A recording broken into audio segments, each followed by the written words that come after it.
as we already discussed opioids, what are now we are going to discuss. There are two type of opioids, which is morphine and codeine. Now we are going to discuss first of all morphine. What is morphine, what is its effect, its action on the body, ये सारा हम इस video में discuss करेंगे. Secondly जो है वो कॉर्डॉन के बारे में करेंगे. सबसे इम्पॉर्टेंट बात यह है कि मॉर्फिन के आपको एक्शन पता होनी चाहिए कि किस तरह ये हमारी बॉडी पे काम करे. मॉर्फिन जो होता है ये हमारे पास एनाल्जेसिक ड्रग है जो कि हमारे पास crude optimum and it has a prototype strong mu receptor agonistic. ठीक हो गया, वो म्यू के रिसेप्टर के साथ रखता है. प्रो टाइप का मतलब होता है जो पहले बनी है. अब इसकी एक्शन की बात करें तो एनाल्जेसिस होता है. एनाल्जेसिस में ना आपने बस ये याद रखना है कि पेन को रिड्यूस करता है. भाई हम खा रहे हैं क्यों है, पेन किलर है ये, तो पेन को किल करे. दर्द हो रही है, जहाँ मर्जी दर्द हो रही हो तो हम ये खा लेंगे जी भाई, ये हमारे पास opioids यूज़ कर लें. Morphine and other opioids cause analgesia, relieve the pain without the loss of consciousness. ठीक है, अगर आपने किसी ने पेन किलर दे दी, ये नहीं कि वो कॉन्शियसनेस से बाहर चला गया, बल्कि उसकी पेन कम हो जाएगी. Pain both are raising the pain threshold at the spinal cord level, more importantly altering the brain perception of pain. ताकि वो क्या कर रहा है, अभी हम प्रोसेस वो पढ़ के आए हैं कि उसने ग्लूटामेट को रिलीज़ नहीं करना भाई, कैल्शियम को उसने बाइंड नहीं करना, नेगेटिव इफेक्ट रखना है ताकि पेन के सिग्नल हमारे दिमाग तक जाए ना, दिमाग हमें कहीं ना कहीं ये जगह पे पेन हो रही है, इसलिए ये मॉर्फिन लाइक इफेक्ट रख के आता है. ठीक हो गया. देन आता है यूप्रोफिन. यूप्रोफिन जो होता है ये हमारे पास आता है खुशी का एहसास होना, एक्साइटमेंट होना. अगर आपने अक्सर यू कहा जो हमारे पास एडिक्टिव होते हैं, ड्रग एडिक्टिव भी होते हैं या नशा करने वाले इंसान होते हैं, आप उनको देखेंगे तो वो तो ऐसे आपको खुश मिलेंगे जैसे उन्हें दुनिया का कोई मसला है ही नहीं. तो वो यही होता है कि वो आपकी सेंस को एक्साइटेड ले जाती है. और अगर आपने शैयों को कहो कि आप ये उनको नशा दे दो उनको और उन्हें को कि हमारा ये काम करते हैं, तो वो बेहतरीन तरीके से करेंगे. ठीक है, तो अगर हम इंग्लिश में देखें तो ये क्या लिखा हुआ है, morphine produce a powerful sense of contentment and wellbeing. यूरफिन may be cause the disinhibition of the dopamine containing neuron of ventral tegmental area. Then respiration आता है. Morphine cause respiration depression by reducing the sensitivity of respiratory centre neuron to carbon dioxide. ठीक हो गया. अब respiration को भी morphine जो है वो रिड्यूस कर रही होती है. किस तरह रिड्यूस करे कि हमारे रेस्पिरेटरी सेंटर जो है न्यूरॉन के, उसको कार्बन डाइऑक्साइड को रिमूव नहीं कर रही. रेस्पिरेशन का डिप्रेशन किस तरह हो रहा होता है. अब हमारे पास क्या है कि हमारे पास आता है डिप्रेसर रेस्पिरेटरी ब्रेन आ रहे होते हैं, जो हमारे पास आते हैं मेडुला ऑब्लांगेटा और पॉन्स और सीएनएस आ रहे होते हैं. ये हमारी एक्टिविटी को कम कर देते हैं और जिसकी वजह से हमारी रेस्पिरेशन है वो कम हो जाती है. अक्सर औक़ात आपने देखा होगा कि जो हमारे पास ड्रग हम कोई भी लेते हैं तो उससे हमारी रेस्पिरेशन वीक हो जाती है. ठीक है, हमें रेस्पिरेशन डिप्रेशन हो रहा होता है, तो ये जो है मॉर्फिन का एक इफेक्ट आता है. ठीक है, अभी हमें यही देखा था कि जो हमारे जो मॉर्फिन है, जब भी हम ये ड्रग यूज़ करते हैं तो ये हमारे सेंट्रल नर्वस सिस्टम मतलब ब्रेन की एक्टिविटी को करता है. मोस्टली हम प्रेफर नहीं कर रहे होते हैं क्योंकि हम जो है वो चैलेंज करें अपने ब्रेन की एक्टिविटी को, हम ब्रेन रोक रहे हैं. तो ब्रेन अगर चलना बंद होगा तो बंदा गया, तो इसकी वजह से हम ये इफेक्ट नहीं दे रहे होते. लेकिन जो है ये रेस्पिरेशन को क्या कर रहा है, कम कर रहा है. देन उसके बाद आपको पता है कि हमारा सीएनएस सेंटर कहाँ पे होता है, मेडुला ऑब्लांगेटा और पॉन्स, ये ब्रेन स्टेम के पास होता है, जिसने हमारा जो है वो कंट्रोल करना है रेस्पिरेशन को. और मेडुला ऑब्लांगेटा आपको ये भी पता है कि हमारे इनवॉलंटरी एक्शंस में होता है. देन उसके बाद आता है depression of cough reflex. Cough reflex को भी डिप्रेस कर रहा होता है. अक्सर औक़ात आपने पढ़ा होगा कि इस खांसी का सरबत पता नॉर्मली जो टीवी पे भी आ रहे होते हैं कि ये ले, उसमें भी मॉर्फिन हो रहा होता है. जब हम मॉर्फिन लेते हैं, और कोडीन एंटी ट्यूसिव प्रॉपर्टीज़ की होती है. हमारे क्या होता है कि हमें जो है वो कफ आ रही नहीं होती, खांसी आ रही नहीं होती, जैसा कोई ये हमारे पास प्रोटेक्टिव मैकेनिज्म है. आज we already discuss in the physiology, जब आपने गाइडन पढ़ी होगी फर्स्ट ईयर या सेकंड ईयर में, तो वहाँ पे आपने देखा ही होगा कि वहाँ पे वो बता रहे होते हैं कि बॉडी का प्रोटेक्टिव मैकेनिज्म है. कोई भी हमारा लोअर रेस्पिरेटरी लेरिंग से नीचे कोई भी इरिटेंट आ जाए ना बॉडी में, तो हमें खांसी आने लग जाती है, ताकि वो बॉडी से रिमूव करें.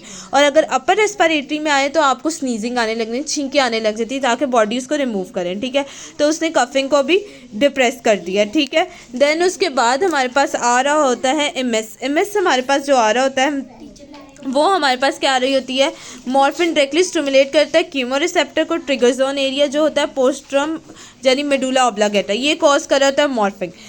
वॉमिटिंग कब होती है? जब हमारे पास क्या आ रही हो, पेरिस्टाल्सिस मूवमेंट इंक्रीज हो रही हो, ठीक है, पेरिस्टाल्सिस मूवमेंट इंक्रीज होगी और हमारे माउथ के ज़रिए जो है वो हमारा खाना जो है वो रिमूव हो गया। देन उसके बाद आता है मियोसिस। मियोसिस क्या होता है?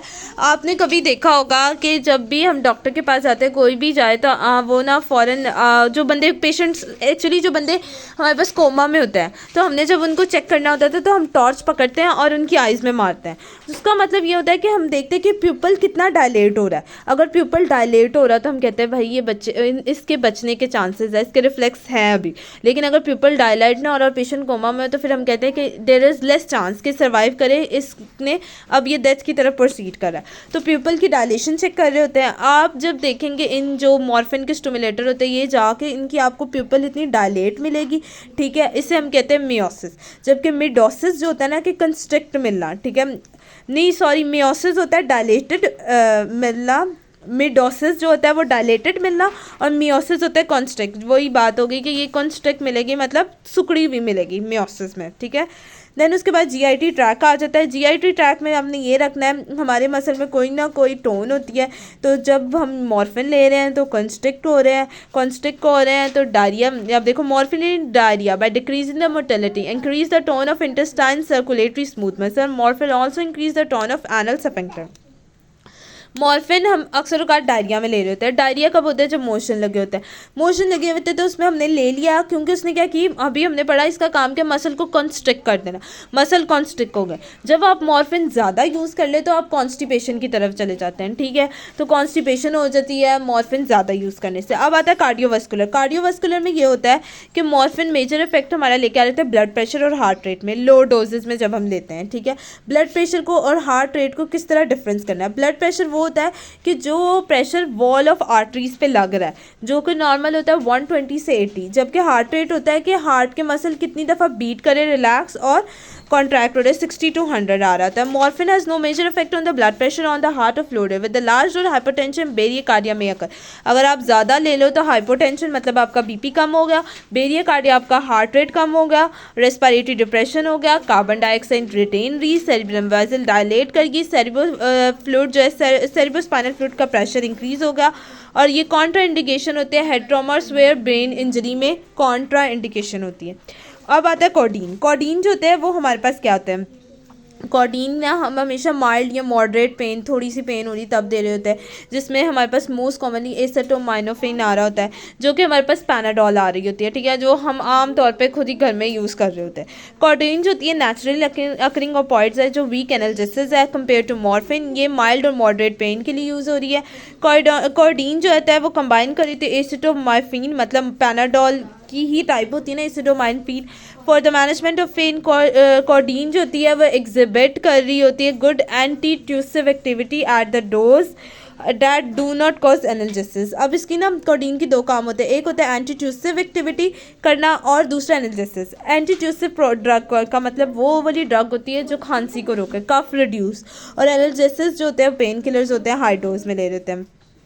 आगे वो कह रहे हैं कि ऑक्सीकोडीन ऑक्सीमॉर्फिन आ रहा होता है, इनके भी नाम याद रखना ज़रूरी है। ऑक्सीकोडीन जो होती है सेमी सिंथेटिक डेरिवेटिव होता है मॉर्फिन का, ये orally active and it's sometime formulated with aspirin और acetaminophen. It is oral analgesic effect is approximately twice than morphine. अगर आप इसे ऑरली आप ले रहे हो मॉर्फिन कोई जगह तो ऑक्सीकोडीन का ज़्यादा इफेक्ट आ रहा होता है, ठीक है। और दूसरा हमारे पास आ रहा होता है कि एस्पिरिन की फॉर्मुलेशन होती है जिसे एसिटामिनोफेन कह रहे होते हैं। एस्पिरिन जो होता है वो हमारे पास क्या आ रहा होता है? एस्पिरिन आपको पता है किस लिए हम यूज़ कर रहे होते हैं? हमारे पास एंटी कोगुलेशन होता है ब्लड को थिक करने में।